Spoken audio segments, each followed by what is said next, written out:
তো my YouTube channel Deepal ডেকা কোচ। মই আজি আপোনালোকক ফুলকবি পকৰা কেনেকৈ বনাই দেখুৱাব ওলাইছোঁ। এইটো মই প্ৰথমতে আপোনালোকক ফুলকবিটো লৈ লৈছোঁ।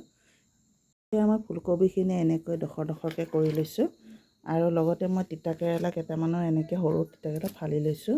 এই ফুলকবি টুকুৰাখিনি মই কুকাৰ এটাতে অলপ সময় বইল কৰি ল'ম। এতিয়া মই বেচনৰ গুড়ি, হালধি, নিমখ, ৰেড চিলি আৰু জিৰা গুড়ি অলপ লৈ লৈছোঁ। এতিয়া ভালকৈ মিহলাম এইখিনি। কবিখিনি এতিয়া বইল কৰি উলিয়াই লৈছোঁ আৰু তিতাকেৰেলাখিনি উলিয়াই লৈছোঁ। এয়া বেচন আৰু গুড়িখিনি মিক্স কৰি লৈছোঁ। এতিয়া মই ফুলকবিবোৰ বেচনৰ গুড়ি লগাই কেৰাহী দি দিছোঁ। কেৰাহীটো অলৰেডি গৰম হৈ গ'ল। ফুলকবি পকৰা অলৰেডি হৈ গ'ল।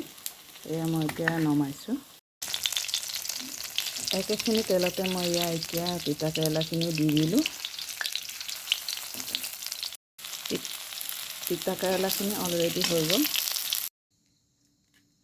মোৰ ফুলকবি পকৰা হৈ গ'ল আৰু ইফালে তিতাকেৰেলা পকৰা হৈ গ'লগৈ। আপোনালোকেও এনেকৈ বনাই খাবচোন, নিশ্চয় ভাল পাব।